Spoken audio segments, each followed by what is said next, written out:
Hey guys, we are out in the garage. I have got the Rhino 2.0 new axles for the General to replace the broken axle and also to replace the passenger side.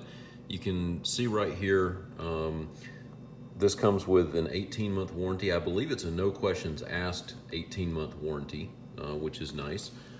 It also, here's also some of the benefits. I'm not going to read them to you, but you can just kind of see some of the benefits here. All I've done is cut the tape on the box. I'm going to open this up here, and it does come with a new cotter pin, and always good to replace those. Let's get this opened up, very well packaged. And I went ahead and laid the OEM axle up here. I have actually seen, in fact, I think the guys at Side by Side blog were talking about using OEM axles and basically even saying that they didn't really have any complaints necessarily about the Polaris OEM axles, that they were not bad axles. I mean, the axles that I have certainly lasted ever since I bought the machine. No issues, and so I can't really complain that much about them. But just to kind of, in fact, let me turn this around so that you can see the difference. Of course, right here it looks like the housing here a lot bigger, got more articulation room here on the joint.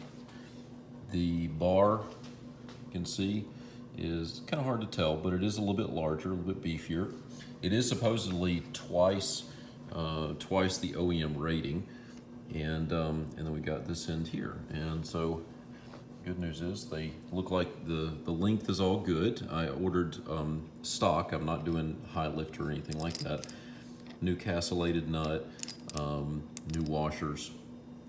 But you can definitely, again, you can see how beefy these are when you compare the OEM to the Rhino. So this is what I'm going to be installing. I've got one for each side. Since I had already pulled off the passenger side when I was working on it before, it just made sense to go ahead and do the replacement. So that's what I'm going to be doing. You know, I'll probably do that maybe this weekend. Man, you can definitely tell a weight difference here. So anyway, that's the plan. They're in.